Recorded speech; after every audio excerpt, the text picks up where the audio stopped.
ఇల్లు కావాలి, ఇల్లు కావాలి, నాకు సొంత ఇంట్లో నేను చనిపోవాలి, ఇలాగ ఎంతో ఎంతో ఇదిగా తపన పడేవాళ్ళు ఉంటారండి. కానీ కొంతమందికి ఏమవుతుందంటే ఫ్లాట్లు ఉంటాయి కానీ ఇల్లు కట్టుకోలేరు. కొంతమంది ఏం చేస్తారంటే ఇల్లు కట్టుకుంటారు కానీ ఆ ఇంట్లో నివసించలేరు.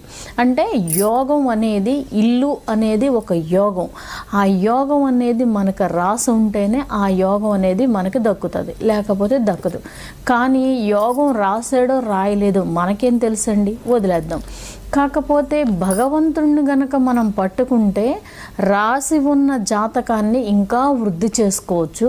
లేదా రాయలేదు అని అంటే స్వామి పాదాలు పట్టుకున్నాం అనుకోండి, అది రాయటం ఎంతసేపు ఆయనకి సాధ్యమవుతుంది. కాబట్టి మనం ఏం చెయ్యాలి అని అంటే, చూడండి, ఎవరికైనా సరే, నా దగ్గరికి వచ్చిన వాళ్ళకైనా సరే ఇంటి గురించి గనక వాళ్ళు బాధపడుతున్నారు అని అంటే గనక నేను భూవరాహ స్వామిని